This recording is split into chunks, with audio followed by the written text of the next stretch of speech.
Bienvenidos, ¿cómo están? Hoy les voy a hablar sobre la presidencia de Mauricio Macri. Como vengo haciendo en las presidencias anteriores, vamos a diferenciar, vamos a dividir esta presidencia en dos partes. Por un lado, voy a empezar a hablar hoy de la parte del contexto internacional y de la evolución política del gobierno, y en un próximo video sobre la parte específicamente económica. Mauricio Macri gana las elecciones por muy poco margen en una segunda vuelta contra Scioli. Las gana un 51 contra un 48.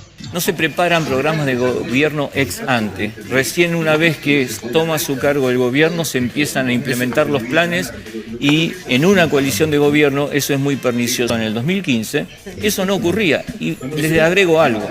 Para ser sincero, nadie esperaba en Juntos por el Cambio que se iba a ganar la capital, la provincia y la nación. Claro, no había ni planes ni equipos para poder alimentar ese desafío. Somos buenos para armar alianzas electorales, no tan buenos para armar alianzas de gobierno. Siguiendo este tema, sabemos que en cuanto al armado del gabinete, no formó una coalición de gobierno, sino solo una coalición electoral. El jefe de gabinete, siendo Marcos Peña, del riñón del PRO y amigo de Mauricio Macri, nombró solamente a Prat Gay como un ministro de importancia en economía, en el área económica, sin lugar a dudas la más sensible.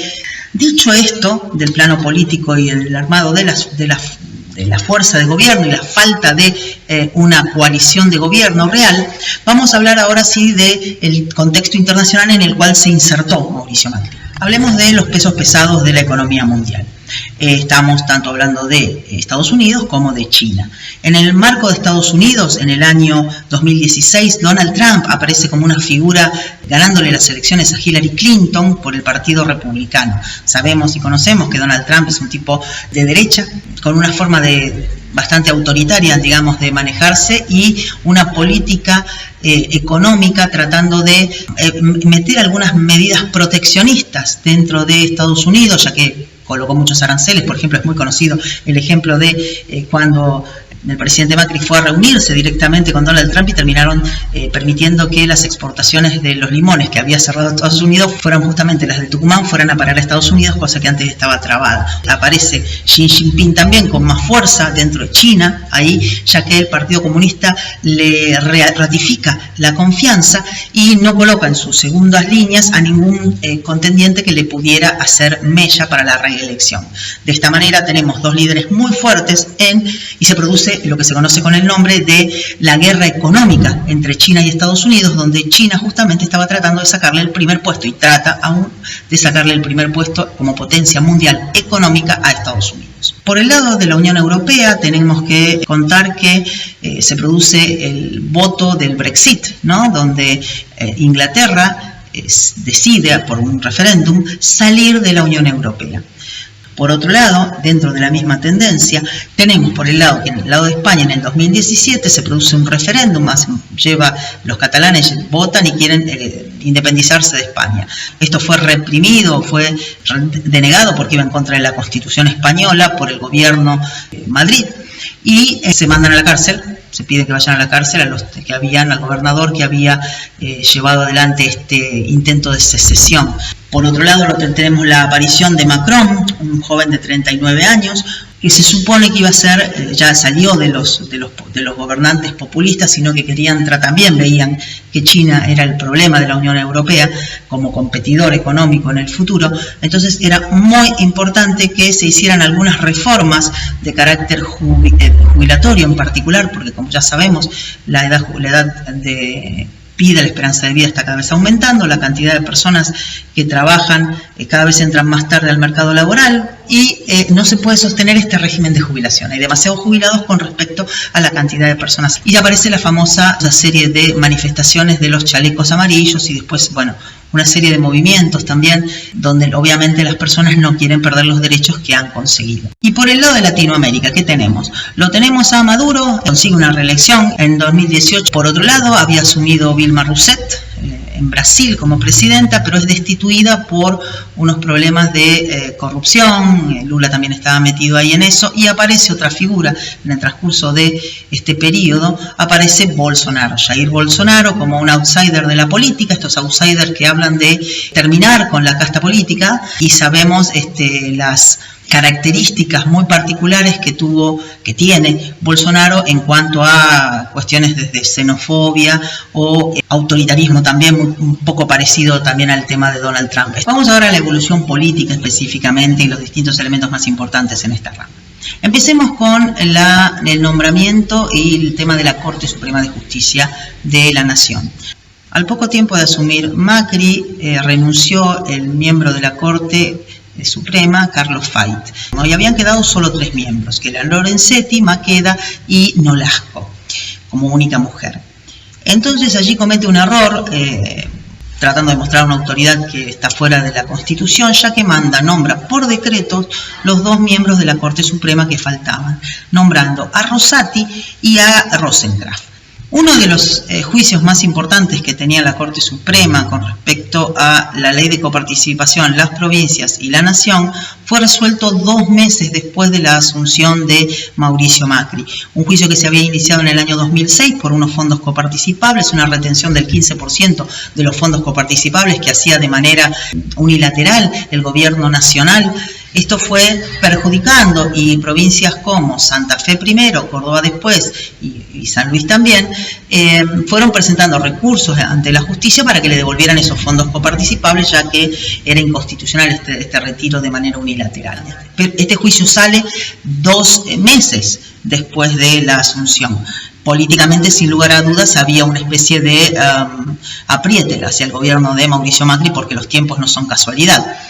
Con lo cual, el gobierno tenía que dejar de retenerle ese 15% a las provincias, cosa que hace, pero fundamentalmente entregarle todo el dinero retroactivo que se le había retenido a todas las provincias durante 9 años, en concepto del 15% de sus ingresos coparticipables, muchísimo dinero.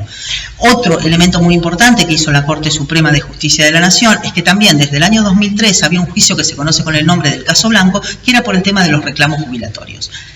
Desde el año 2003 en adelante se le pagaba a cualquiera que se jubile, no le pagaban de acuerdo al proporcional, ese 82% móvil, sino que se pagaba un monto más o menos fijo, o sea, todos le pagaban el mínimo y después a algunos le pagaban un poquitito más arriba, pero no mucho más arriba. De esta manera, todos los que habían aportado muchísimo dinero se veían perjudicados. Entonces la Corte Suprema les dice que tenían que, a los que no hubiesen iniciado juicio, lo hubiesen iniciado o no, pero tenían que hacerle tendrían que ponerse al día con todo el dinero que le debían los jubilados en conceptos también de montos atrasados, cosa que por supuesto era muy justo, pero también cayó políticamente dentro del gobierno. Desde el 2003 hasta el 2015 no sacaron esa sentencia. También la cumple, se hace lo que se conoce con el nombre de la ley de reparación histórica, donde le devuelven, por ejemplo, mi papá cobró un dinero porque él estaba aportando por encima de los aportes jubilatorios mínimos y cobró un retroactivo en esta época, y su sueldo también fue acomodado y dejó de cobrar. Antes cobraba muy cerca de la mínima, apenas un 10% arriba de la mínima, cuando él había aportado por lo menos 3 veces ese valor, ¿no? Y que empezó a cobrar una jubilación más o menos decente. Y también obligaba en esta resolución a ajustar las jubilaciones de manera automática, y que el monto de jubilaciones no lo determinara de manera arbitraria el presidente o el ANSES o lo que fuere, sino que fuera automático, que no tuviera que salir, que no fuera algo discrecional. Este aumento automático, esa ley que tuvo que mandar al Congreso Macri, la mandó en diciembre del 2017, ya sabemos cómo terminó, con las 14 toneladas de piedras tiradas al Congreso, donde se pedían justamente que se respetasen el salario de los abuelos, y de manera muy violenta. Conocemos al muchacho del mortero, entre otros. Hubo esas 14 toneladas de piedras de ir al Congreso y un intento por parte de la bancada opositora en ese momento de interrumpir las sesiones para que no saliera esa ley que se había pedido por orden de la Corte Suprema de Justicia de la Nación también.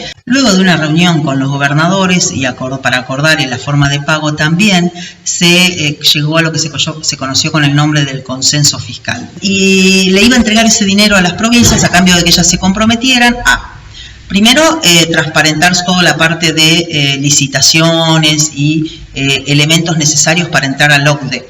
Entonces, lo que estaba pidiendo el gobierno nacional es que bajaran lentamente la alícuota del impuesto a los ingresos brutos y como contrapartida le reintegraban este monto coparticipable que había sido retenido durante muchos años. Esto fue aceptado por la mayoría de las provincias, fue San Luis la única que no firmó el acuerdo, y permitió llegar a un acuerdo político con estos gobernadores y tratar de darle un marco más institucional al funcionamiento del gobierno. Sin lugar a dudas, uno de los puntos más salientes del gobierno de Macri fue la reinserción de Argentina en el mundo. En 2017 asume la presidencia del G20 y se organiza la reunión cumbre en Argentina. Previamente, o sea, ser presidente del G20 no es solamente la reunión final donde se juntan todos los presidentes para la foto, sino que durante todo el año de transcurso donde vos sos presidente del banco del G20, vienen y se reúnen acá los presidentes de todos los miembros de la Organización Mundial del Comercio, los ministros de Economía de todos los países, donde realmente se habla de los negocios que se pueden realizar de manera bilateral y multilateral de acuerdo al organismo o al país que vos pertenezcas. Hablemos de otro de los puntos importantes dentro de la gestión política, que fue la de cambiar la óptica con respecto a la explotación de energía y evitar salir del tema del subsidio con respecto a la energía. Sin lugar a dudas, Vaca Muerta fue una obsesión de Macri para tratar de aprovechar todas estas posibilidades que tenemos de petróleo no convencional, especialmente petróleo y gas no convencional, tratar de, para poder conseguir nosotros que vengan inversiones extranjeras, porque se necesitan, por lo menos para arrancar, se necesitan 30.000 millones de dólares para hacer los gasoductos, para hacer las obras de extracción de petróleo y de gas no convencional y luego poder repartirlo. Necesitaba salir del aislamiento y del encorsetamiento donde estamos nosotros o donde estábamos en ese momento con el cepo y con el default. Si vos tenés cepo y default, no va a venir ninguna inversión extranjera. Otro elemento político, demos vuelta a la página, ahora vamos a hablar de seguridad. En seguridad apareció una ministra muy particular que había sido en su origen peronista y también había integrado parte de los montoneros, y la pusieron a Patricia Bullrich en seguridad. Sin lugar a dudas, ella cambió la filosofía y el enfoque y la doctrina que se llevaba adelante en el tema de seguridad y lo cambió por lo siguiente. ¿Qué le decís a tus segundos cuando vas a llevar a tus fuerzas federales a una manifestación? ¿Qué le decís, muchachos? Vayan pero con cuidado. No les digo vayan con cuidado. Mírame. Sí, vayan con cuidado, no, les digo, sean profesionales, utilicen todas las herramientas que aprendieron y sepan que tienen que actuar para proteger a la sociedad. La sociedad tiene que ser protegida en la Argentina. Hace muchos años la sociedad no se la protegió. Y no se la protegió porque tuvimos una doctrina que protegía al delincuente y al victimario y que desprotegía a las fuerzas de seguridad. Entonces, yo les doy confianza en el marco de la ley.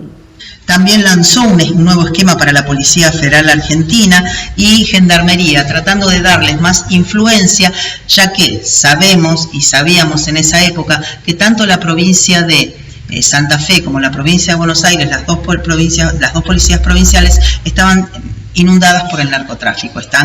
Otro caso importante fue el caso Maldonado. Maldonado fue partícipe de una protesta mapuche por tierras en el sur y estaban acortando una ruta. Va Gendarmería, trata de abrir el tema de la ruta y desaparece este muchacho Santiago Maldonado. Se hace toda una utilización política de de este caso, donde se lo acusa, o se acusa al gobierno y a Gendarmería de haber abusado del poder, de hacer desaparecer, torturar y matar, como si fuera un desaparecido de la época de la dictadura, a Santiago Maldonado. Aparece el cuerpo finalmente de Santiago Maldonado, que estaba ahogado hacen una pericia sobre su cuerpo, 53 peritos, y el juez determina fehacientemente que el hombre había muerto ahogado. Otro elemento a tratar y hablar sobre tema político, evolución política, es sin lugar a dudas el intento de restablecer el Estado de Derecho como tal y evitar algunas presiones que se venían ejerciendo hasta ese momento sobre el Poder Judicial. Se levantó esa pata de presión sobre el Poder Judicial y empezaron a aparecer un montón, y a acelerarse, así como se aceleraron los de la Corte Suprema, se aceleraron también estos de la corrupción. De López, ¿no?